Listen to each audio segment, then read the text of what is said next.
ಇದಂತೂ ಪ್ರತಿಯೊಬ್ರು ನೋಡ್ಲೇಬೇಕಾಗಿರುವಂತ ವಿಡಿಯೋ. ಪ್ರತಿಯೊಬ್ರು ಮನೆಗೂ ಸಿಲಿಂಡರ್ ಮತ್ತೆ ಗ್ಯಾಸ್ ಇದ್ದೇ ಇರುತ್ತೆ ಅಲ್ವಾ. ಸೊ ಹೀಗಾಗಿ 5 ರೂಲ್ಸ್ಗಳನ್ನ ರಾಜ್ಯ ಸರ್ಕಾರದಿಂದ ಹೊಸದಾಗಿ ಜಾರಿಗೆ ತಂದಿದ್ದಾರೆ. ಪ್ರತಿಯೊಬ್ರು ಯಾರ ಮನೆಗೆ ಗ್ಯಾಸ್ ಮತ್ತೆ ಸಿಲಿಂಡರ್ ಇರುತ್ತಾ, ಪ್ರತಿ ತಿಂಗಳು ಸಿಲಿಂಡರ್ ಯಾರ್ಯಾರು ಅಲ್ದಾಡ್ತಾ ಇದ್ದೀರೋ ಇವರೆಲ್ಲರೂ ಕೂಡ ಪ್ರತಿಯೊಬ್ರು ಈ ವಿಡಿಯೋನ ಮಿಸ್ ಮಾಡದೆ ನೋಡಿ. ಯಾಕಂದ್ರೆ ಲೇಟೆಸ್ಟ್ ಅಪ್ಡೇಟ್ ಬಂದಿದೆ. ಇನ್ ಮುಂದೆ ನೀವು ತುಂಬಾ ಜಾಗರೂಕರಾಗಿರ್ಬೇಕಾಗುತ್ತೆ. ಸಿಲಿಂಡರ್ ಇತ್ತು ಅಂತ ಹೇಳಿದ್ರೆ ನಿಜವಾಗ್ಲೂ ನಿಮ್ಗೆ ಹೊಸ ಶಾಕಿಂಗ್ ನ್ಯೂಸ್ ಅಂತಾನೆ ಹೇಳಬಹುದು.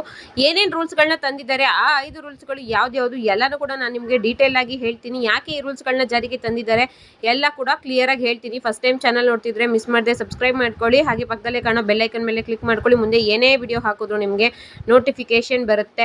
ಗ್ಯಾಸ್ ಸಿಲಿಂಡರ್ ನಿಮ್ಮ ಮನೆಗೆ ತಂದು ಕೊಡೋದ್ರಿಂದ ಹಿಡಿದು ನಿಮ್ಮ ಮನೇಲಿ ಯೂಸ್ ಮಾಡೋದ್ರ ಜೊತೆಗೆ ಹೊಸ ಗ್ಯಾಸ್ನ ತಗೊಳ್ಳೋದು, ಗ್ಯಾಸ್ ಬುಕ್ಕಿಂಗ್ ಅಲ್ಲಿ ಕೂಡ ನಿಮಗೆ ಹೊಸ ರೂಲ್ಸ್ಗಳನ್ನ ಜಾರಿಗೆ ತಂದಿದ್ದಾರೆ. ಇದ್ರ ನಡುವೆ ಪ್ರತಿಯೊಬ್ರು ಕೂಡ ಈ ಕೆಲಸನ ಮಾಡಲೇಬೇಕಾಗುತ್ತೆ. ಸಿಲಿಂಡರ್ ನಿಮ್ಮ ಮನೇಲಿ ಇತ್ತು ಅಂತ ಹೇಳಿದ್ರೆ ನೀವು ಈ ಕೆಲಸ ಮಾಡಿದ್ರೆ ಮಾತ್ರ ನಿಮಗೆ ಸಿಲಿಂಡರ್ನ ತಲುಪಿಸ್ತಾರೆ. ಇಲ್ಲಾಂದ್ರೆ ನಿಮ್ಗೆ ಯಾವುದೇ ಕಾರಣಕ್ಕೂ ಸಿಲಿಂಡರ್ನ ತಲುಪಿಸೋದಿಲ್ಲ. ಮುಖ್ಯವಾದ ವಿಡಿಯೋ, ಪ್ರತಿಯೊಬ್ರು ಕೂಡ ಮಿಸ್ ಮಾಡದೆ ಈ ವಿಡಿಯೋನ ನೋಡಿ. ಇವಾಗಂತೂ ನೋಡಿದೀರಾ, ವಿಶ್ವದಲ್ಲಿ ಅಮೆರಿಕ ಮತ್ತು ಇರಾನ್ ನಡುವೆ ಯುದ್ಧದ ಉದ್ವಿಗ್ನತೆಯಿಂದ ಜಾಗತಿಕವಾಗಿ ಇಂಧನ ಪೂರೈಕೆ ಮೇಲೆ ಭಾರಿ ಹೊರತವನ್ನ ಬೀಳಿರೋದನ್ನು ನೀವು ನೋಡೇ ಇರಬಹುದು. ಸಿಲಿಂಡರ್ ಈಗಾಗಲೇ ಸಿಗೋದು ತಿಂಗಳಿಗೆ ತುಂಬಾ ಅಂದ್ರೆ ತುಂಬಾ ಕಷ್ಟ ಆಗಿದೆ. ಸಿಲಿಂಡರ್ ತರಿಸ್ಕೊಳ್ಳೋದು ಸಿಕ್ಕಾಪಟ್ಟೆ ಕಷ್ಟ ಆಗಿದೆ. ನಮ್ಮ ಹಳ್ಳಿ ಕಡೆ ಹೆಂಗಪ್ಪ ಅಂತ ಹೇಳಿದ್ರೆ ಬುಕ್ ಮಾಡಿ 15-20 ದಿನ ಆದ್ರೂ ತಂದ್ಕೊಡೋದಿಲ್ಲ. ಖಾಲಿ ಆಗೋದ್ಮೇಲೆ ನಾವು ಅವ್ರನ್ನ ಬೇಡ್ಕೊಂಡ್ರು ಕೂಡ ನಮಗೆ ಸಿಲಿಂಡರ್ ಸಿಗ್ತಾ ಇಲ್ಲ. ಅಷ್ಟು ಕಷ್ಟ ಆಗ್ಬಿಟ್ಟಿದೆ ಅಮೆರಿಕ ಮತ್ತು ಇರಾನ್ ನಡುವೆ ನಡೀತಿರುವಂತಹ ಯುದ್ಧದ ಪರಿಣಾಮದಿಂದಾಗಿ. ಇನ್ನು ಭಾರತದಲ್ಲೂ ತೈಲ ಪೂರೈಕೆ ಮತ್ತೆ ಅನಿಲ ಕೊರತೆ ನೀವು ನೋಡೇ ಇದ್ದೀರಾ. ಎಷ್ಟೊಂದು ಜನ ಗ್ಯಾಸ್ಗೆ ಆಟೋಗೆ ಸಿಲಿಂಡರ್ ಹಾಕ್ಸೋಕಾಗ್ದಿಲ್ದಿರೆ, ಗ್ಯಾಸ್ ಹಾಕ್ಸೋಕಾಗ್ದಿರೆ ಪರದಾಡೋದನ್ನ ಕೂಡ ನೀವು ನೋಡ್ತಾ ಇದ್ದೀರಾ. ಸೊ ಈಗ ನಮ್ಮ ಕೇಂದ್ರ ಸರ್ಕಾರ, ನರೇಂದ್ರ ಮೋದಿ ಅವರ ನೇತೃತ್ವದ ಸರ್ಕಾರ ಮೇ 1ನೇ ತಾರೀಕಿಂದ ಇವತ್ತಿಂದ 2026 LPG ಸಿಲಿಂಡರ್ ಇರುವಂತಹ ಗ್ರಾಹಕರಿಗೆ 5 ಹೊಸ ರೂಲ್ಸ್ಗಳನ್ನ ಜಾರಿಗೆ ತಂದಿದೆ. ಹೌದು, ಈ 5 ರೂಲ್ಸ್ಗಳನ್ನ ಕೂಡ ಎಲ್ಲಾ ಸಾರ್ವಜನಿಕರು ಮಿಸ್ ಮಾಡದೆ ಕಂಪ್ಲೀಟ್ ಆಗಿ ಫಾಲೋ ಮಾಡಲೇಬೇಕಾಗತ್ತೆ. 5 ರೂಲ್ಸ್ಗಳು ಏನೇನು ಅಂತ ಹೇಳಿದ್ರೆ, ಮೊದಲನೇದಾಗಿ ಸಂಪೂರ್ಣ ಡಿಜಿಟಲ್ ಬುಕ್ಕಿಂಗ್ ವ್ಯವಸ್ಥೆಯನ್ನು ಮಾಡಿದ್ದಾರೆ. ಗ್ಯಾಸ್ ಏಜೆನ್ಸಿಗಳಿಗೆ ಅಲೆಯುವ ಕಾಲ ಇನ್ನು ಮುಗಿಯಿತು. ಗ್ಯಾಸ್ ಬುಕ್ಕಿಂಗ್ ಪ್ರಕ್ರಿಯೆಯನ್ನು ಅವರು ಡಿಜಿಟಲೀಕರಣ ಮಾಡಿರೋದ್ರಿಂದ ಸೊ ಗ್ರಾಹಕರು ಮೊಬೈಲ್ ನಂಬರ್ ಏನಿರುತ್ತೆ ಅದರಿಂದ ಮಿಸ್ ಕಾಲ್ ಕೊಡೋದ್ರ ಮುಖಾಂತರ, ವಾಟ್ಸಪ್ ಮುಖಾಂತರ, ಆ್ಯಪ್ಗಳ ಮುಖಾಂತರ ನೀವು ಸಿಲಿಂಡರ್ನ ಬುಕ್ ಮಾಡ್ಕೋಬಹುದು. ಓಕೆನಾ, ಮೊದಲನೇದಾಗಿ ಇದೆ. ಆದರೆ ಬುಕ್ಕಿಂಗ್ ಮಾಡ್ಕೊಳ್ಳೋದು ಈಸಿ ಆಗಿದೆ. ಬುಕ್ಕಿಂಗ್ ಸಿಲಿಂಡರ್ ಕೊಡೋದ್ರಲ್ಲಿ ನಿಮಗೆ ತಡ ಮಾಡ್ತಿದ್ದಾರೆ. ಹೇಗೆ ಅಂತ ಹೇಳಿದ್ರೆ, ನೀವೇನಾದರೂ ಹಳ್ಳಿಗಳಲ್ಲಿ ಇದ್ದೀರಾ ಅಂತ ಹೇಳಿದ್ರೆ ಸಿಲಿಂಡರ್ ಬುಕ್ ಮಾಡಿ 45 ದಿನ ಆದ ನಂತರ ನಿಮಗೆ 2ನೇ ಸಿಲಿಂಡರ್ನ ಕೊಡ್ತಾರೆ. ಮಿನಿಮಮ್ 1.5 ತಿಂಗಳು ನೀವು ಸಿಲಿಂಡರ್ನ ಯೂಸ್ ಮಾಡಲೇಬೇಕು. ಮಧ್ಯದಲ್ಲಿ ಖಾಲಿ ಆಯಿತು ಅಂದರೆ ನಿಮಗೆ ಸಿಲಿಂಡರ್ ಯಾವುದೇ ಕಾರಣಕ್ಕೂ ಸಿಗೋದಿಲ್ಲ ಅಂತ ಈ ರೂಲ್ಸ್ ಪ್ರಕಾರ ಹೇಳಿದ್ದಾರೆ.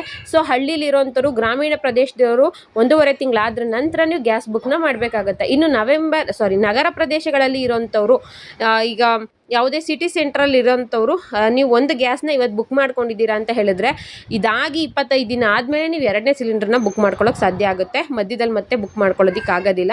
ಸೊ ಗ್ಯಾಸ್ ಬುಕ್ಕಿಂಗ್ ನಡುವೆ ಅಂತರ ಇರಬೇಕು ಅಂತ ಹೇಳಿದ್ದಾರೆ. ಸೊ ಇದಂತೂ ನಿಜವಾಗ್ಲೂ ಕೂಡ ತುಂಬ ಸ್ಟ್ರಿಕ್ಟ್ ರೂಲ್ಸು. ನಿಮ್ಗೆ ಆಲ್ಮೋಸ್ಟ್ ಗ್ಯಾಸ್ ಸಿಗೋದು ಕಷ್ಟ ಆಗುತ್ತೆ. ಮತ್ತು ಇನ್ನೊಂದಷ್ಟು ಜನ ಏನು ಮಾಡ್ಕೋತಿದ್ದಾರೆ, ಇವಾಗ ಎಲ್ಲ ಕಡೆ ಗ್ಯಾಸ್ ಕರೆಕ್ಟಾಗಿ ಸಿಗ್ತಾ ಇಲ್ಲ ಅಲ್ವಾ.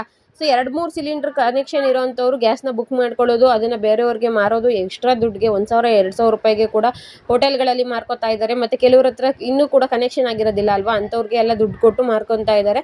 ಕಾಳಸಂತೆಯಲ್ಲಿ ಏನು ಮಾರಾಟ ಆಗ್ತಿದೆ, ಅಕ್ರಮವನ್ನು ತಡೆಯೋ ಉದ್ದೇಶದಿಂದ ಕೂಡ ಈ ರೀತಿ ಮಾಡ್ತಿದ್ದೀವಿ ಅಂತ ಅವ್ರು ಹೇಳಿದ್ದಾರೆ.